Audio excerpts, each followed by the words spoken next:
मैंने उनसे बड़े तब मैं 20 वर्षीय थी, तो फिर मैंने ऐसे ही बड़े अपने चुलबुले अंदाज में ही पूछा था कि सर अभी एक मसला चल रहा है कि भारत का नाम भारत होना चाहिए या इंडिया होना चाहिए, इस पर आपकी क्या राय है या दोनों ही रख लेना चाहिए? मैंने ऐसे करके पूछा था। तो फिर सदन में एक हँसी सी गूंज गई थी कि ऐसे इसने सवाल पूछा।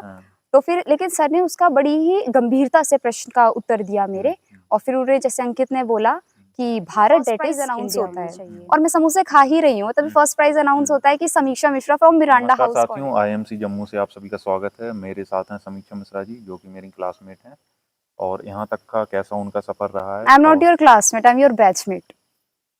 Sorry, cut cut. ठीक है। तो ये मेरी क्लासमेट है, ठीक है। और यहाँ पे ये आई हैं, इनका क्या क्या सफर रहा है। इन्होंने काफ़ी सारे बड़े मंचों पे भाषण दिया है, और तैयारी कैसी की, इनकी रैंक भी अच्छी थी, और ये सारी ओ अच्छी रैंक, चाटा खाएगा ना दह चाटे। 847 रैंक थी मेरी, जमीन पे गिरी हुई हूँ मैं। झूठ है ये।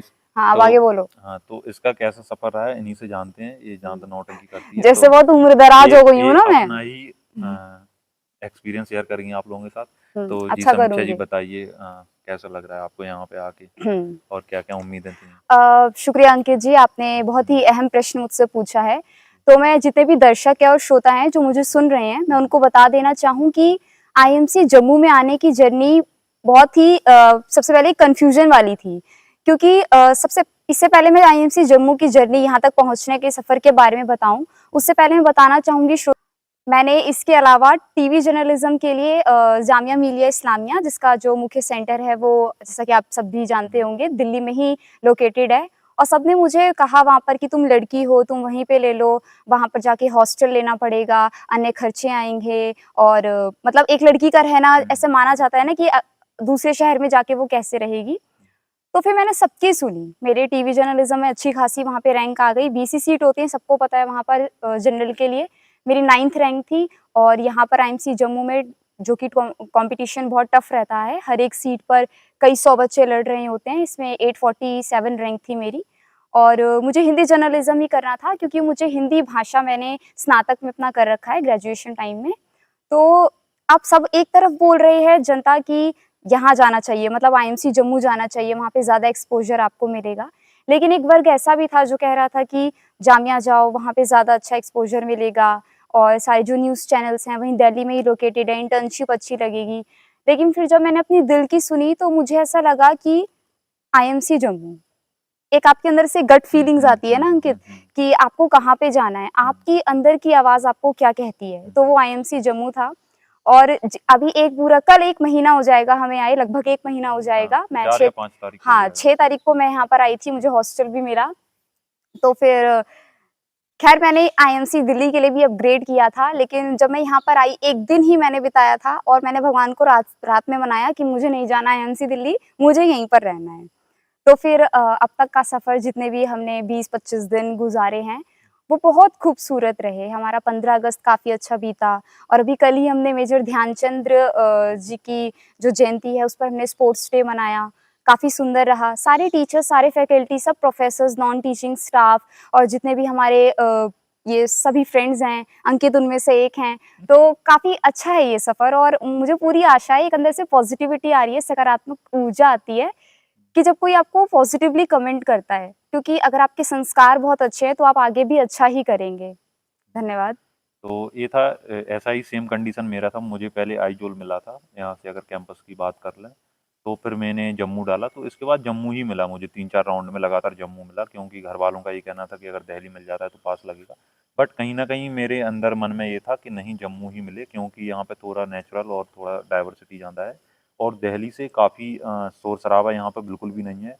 तो थोड़ा जब दिमाग शांत आपका रहता है, नेचुरल एनवायरनमेंट में रहते हो, तो उसके अलग बेनिफिट्स होते हैं। जो लोग दिल्ली से यहाँ पे आए हैं, दिल्ली की काफ़ी सारी यहाँ पे लड़कियाँ हैं।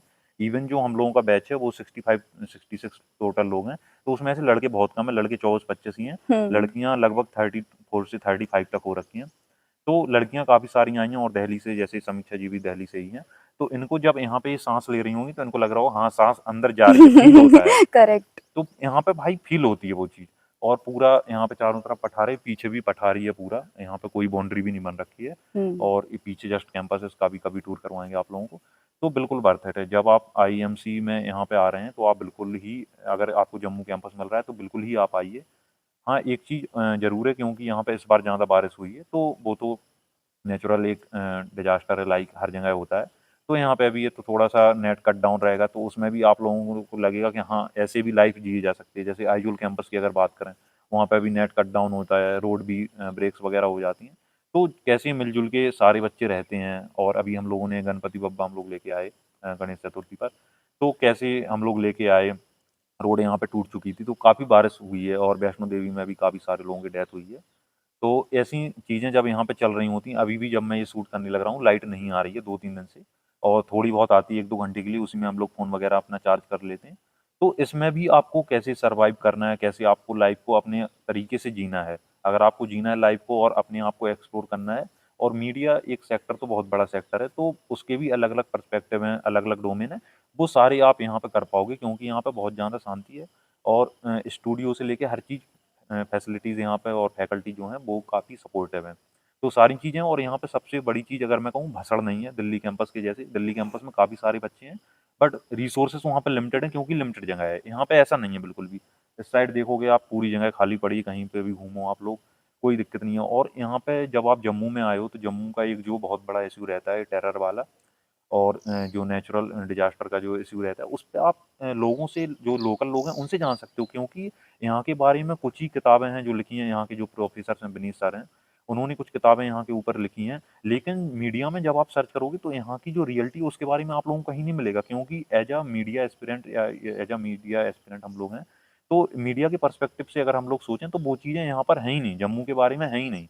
और हुँ, काफ़ी सारी वेबसाइट्स को यहाँ पे गवर्नमेंट ने ब्लॉक कर रखा है, आपके ऊपर रिस्ट्रिक्शंस रहते हैं। वो एक अच्छी चीज़ है, क्योंकि नेशनल सिक्योरिटी का मामला है, और जब हम लोग के हॉस्टल से आप लोग देखोगे, तो सीधा बॉर्डर दिखता है इंडिया-पाक वाला। तो वो चीज़ें भी हैं, आप वहाँ पे भी जाके रिपोर्टिंग कर सकते हो, अगर आपको परमिशन मिलती है, क्योंकि वहाँ पे थोड़ा नेशनल सिक्योरिटी का इश्यू रहता है। तो ये भी अलग-अलग डोमेन है। आप जैसे जब हम लोगों का ओरिएंटेशन हुआ था, उसमें एक सर आए थे आर्मी के, उन्होंने हम लोगों को बताया था डिफेंस जर्नलिज्म के बारे में। वो एक अलग सेक्टर है, जैसे हुँ, स्पोर्ट जर्नलिज्म है, पॉलिटिकल जर्नलिज्म, वैसे ही एक डिफेंस जर्नलिज्म एक पूरा अलग सेक्टर है। उसमें आप कैसे जा सकते हो, उसमें आप पीआरओ कैसे बन सकते हो, कैसे गवर्नमेंट के रिप्रेजेंटेटिव बन सकते हो। और जो ऑपरेशन सिंदूर हुआ था, उसमें यहाँ से काफ़ी सारी मिसाइलें ऊपर से जा रही थी, क्योंकि यहाँ पे आगे एक पठानकोट से पहले एक एयर बेस है इंडियन गवर्नमेंट का, तो वहाँ पे वो लोग हिट कर रहे थे। तो यहाँ के जो लोकल, जिन्होंने अपनी आँखों से देखा है, जो यहाँ के गार्ड वगैरह थे, वो यहाँ पे रहते थे, उन्होंने भी काफ़ी सारे एक्सपीरियंस शेयर किए। तो इसकी बात मैं कभी किसी और चीज़ में मैं कर लूँगा, अभी समीक्षा जी के मैं ऊपर आता हूँ, क्योंकि ये पॉडकास्ट हम लोग उसी के लिए कर रहे हैं, वो अलग डोमेन है, तो उसके बारे में हम लोग कभी बात करेंगे। तो समीक्षा जी का मैंने देखा है, जहाँ तक मैंने देखा, और आप लोगों को भी मैं दिखाऊँगा। ये बोलती काफ़ी अच्छा है हिंदी में, हुँ, तो वो इन्होंने कैसे स्टार्टिंग की, कब से ये कर रही हैं, किस क्लास से स्टार्टिंग हुई, और काफ़ी सारे बड़े-बड़े जो नामचीन हस्तियाँ हैं, जैसे विकासदीप कीर्ति सर का आप लोगों ने सुना होगा, दृष्टि समूह के संस्थापक हैं।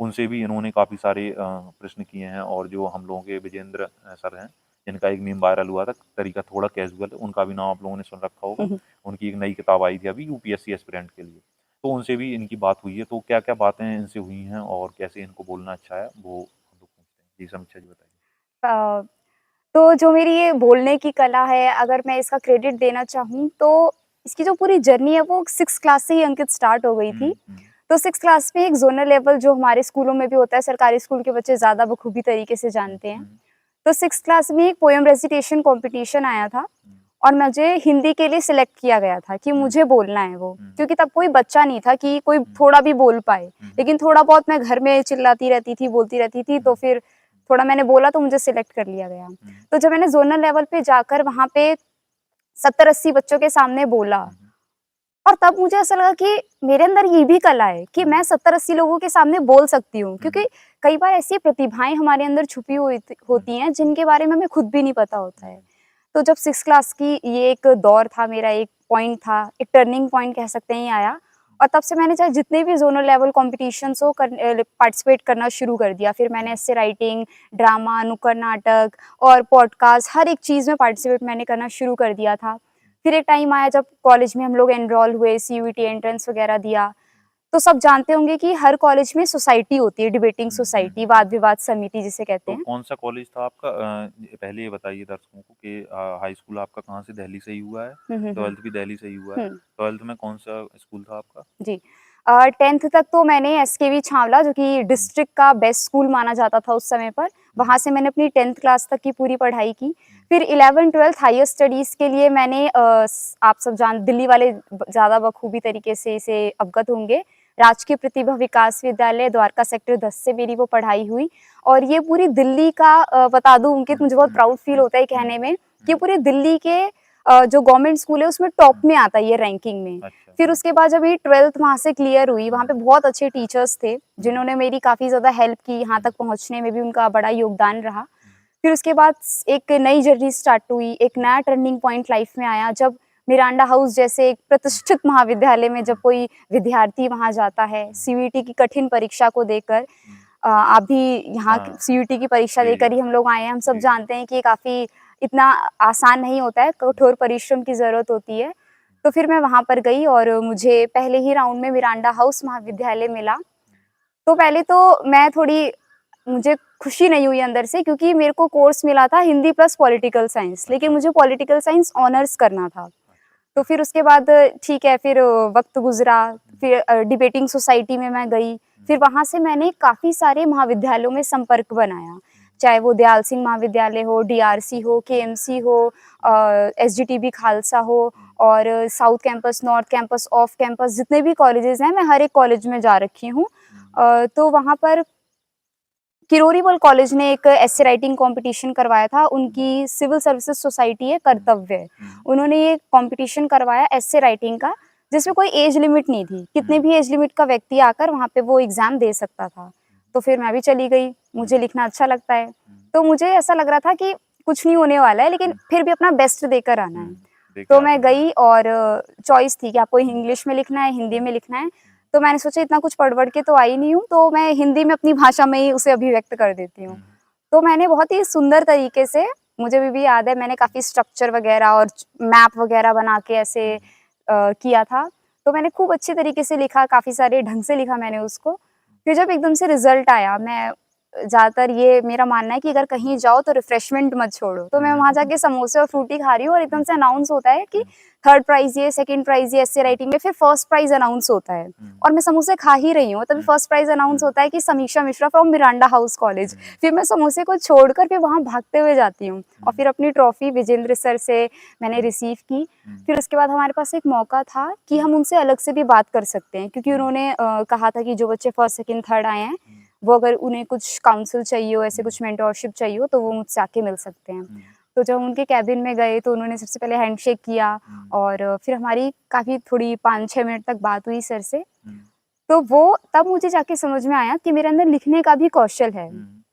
फिर उसके बाद कई सारी ऐसी डिबेटिंग कॉम्पिटिशन्स आए, भाषण प्रतियोगिता आई और एक अहम किस्सा रहा जब पीयूष गोयल सर ने, जो कि इंडस्ट्रियल मिनिस्टर हैं, उन्होंने मुझे भाषण प्रतियोगिता के लिए जो नेहरू युवा केंद्र द्वारा कराई जाती है, उसके लिए मुझे सम्मानित किया था। उसमें मेरा द्वितीय पुरस्कार आया था डिस्ट्रिक्ट में और तब वो एक ख़ास मोमेंट था मेरे लिए। फिर जैसे कि आपने विकास दिव्य कीर्ति सर की बात की, तो वो हम सभी के लिए एक प्रेरणादायी प्रोफ़ेसर, एक प्रेरणादायी स्रोत बनकर आते हैं।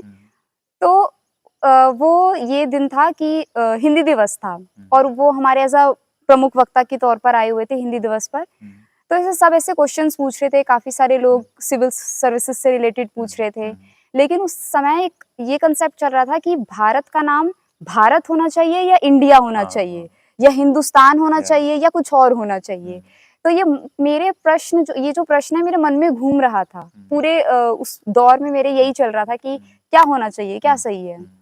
क्योंकि इंडिया जो है वो ऑफिशियली कॉन्स्टिट्यूशन में भी लिखा हुआ है, India that is Bharat, article 1। India होना चाहिए हाँ, तो यही एग्ज़ैक्टली विकास दिव्य कीर्ति सर का भी आंसर था कि भारत दैट इज़ इंडिया होना चाहिए, उन्होंने ये आंसर दिया था।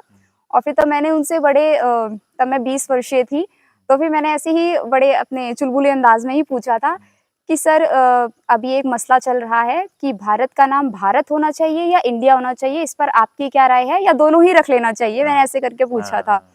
तो फिर सदन में एक हँसी सी गूंज गई थी कि ऐसे इसने सवाल पूछा। तो फिर लेकिन सर ने उसका बड़ी ही गंभीरता से प्रश्न का उत्तर दिया मेरे, और फिर उन्होंने, जैसे अंकित ने बोला, कि भारत दैट इज़ इंडिया होना चाहिए। क्या हमें उस इंडिया शब्द को अपना लेना चाहिए या दोनों ही हमारे लिए बेहतर है? मैं जब संविधान पढ़ाया करता था, अनुच्छेद 1 पढ़ाते हुए मैं हमेशा बोलता था कि मुझे चुभन होती है ये पढ़ते हुए कि इंडिया दैट इज़ भारत। दोनों ही लिखने थे तो भारत दैट इज इंडिया कर देते, इंडिया। क्योंकि जो ब्रिटिश सर ने नाम दिया है इंडिया, तो इंडिया को पहले नहीं आना चाहिए, ऐसा उस टाइम पे डिबेट काफ़ी चल रही थी। बल्कि दोनों एक्सेप्टेबल हैं, क्योंकि कॉन्स्टिट्यूशन का जब आर्टिकल फर्स्ट आप पढ़ोगे तो उसी में ये मेंशन है, India that is Bharat, Republic India ऐसे करके उसमें मेंशन है जब आप देखोगे।